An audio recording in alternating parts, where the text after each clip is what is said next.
Ndio unaona katika wale watu 7 ambao watakaokuwa chini ya kivuli cha Mwenyezi Mungu siku ya Kiyama, yauma la dhilla illa dhillu, kuna watu 3 hapa ambao Mwenyezi Mungu Mtume sallam amewataja, ambayo wamefanya ibada zao kwa siri, watajikuta chini ya kivuli cha Mungu siku ambayo itakuwa hamna kivuli isipokuwa kivuli chake Mwenyezi Mungu Subhanahu wa Ta'ala.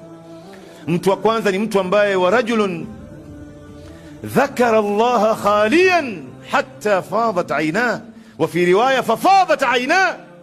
Ni mtu ambaye amemtaja Mwenyezi Mungu akiwa peke yake, imma yuko chumbani au katika sehemu, au amejifungia katika sehemu, ama yuko katika safu ya mbele kule mwisho, akawa yeye anamtaja Mungu, ima analeta dua, ama anasoma adhkar, ama anasoma Qur'an bila mtu kujua, paka macho yake katoa machozi. Ametoa machozi kwa ajili ya Mungu wake, hakuna mtu yote ambaye anayemjua. Atakuwa chini ya kivuli cha Mwenyezi Mungu siku ya Kiyama.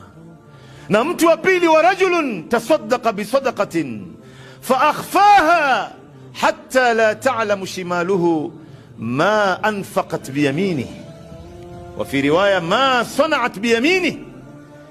Mtu wa pili ni mtu ambaye anayetoa sadaqa kwa mkono wake wa kulia, akaificha kiasi ambacho mkono wa kushoto usijue mkono wa kulia umetoa nini. Na mtu wa tatu, Mtume sallam, katika watu ambao watakaokuwa chini ya kivuli cha Mwenyezi Mungu siku ya Kiyama kwa sababu ya matendo yao ya siri, wa rajulun da'atuhum ra'atan dhata mansibin wa jamal faqala inni akhafu Allah. Na mtu ambaye ameitwa na mwanamke, kijana huyu ameitwa na mwanamke mrembo mwenye cheo. Unajua dhata mansibin, wanasema wanazuoni, urembo wake huyu mwanamke imempatia cheo mbele ya wanaume. Unajua mwanamke anapokuwa mrembo anakuwa na thamani mbele ya wanaume.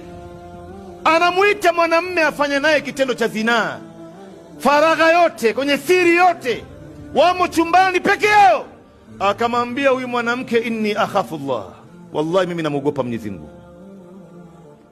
Atakwenda kujikuta chini ya kivuli cha Mwenyezi Mungu siku ya Kiyama, siku ambayo itakuwa hamna kivuli isipokuwa kivuli chake Mwenyezi Mungu.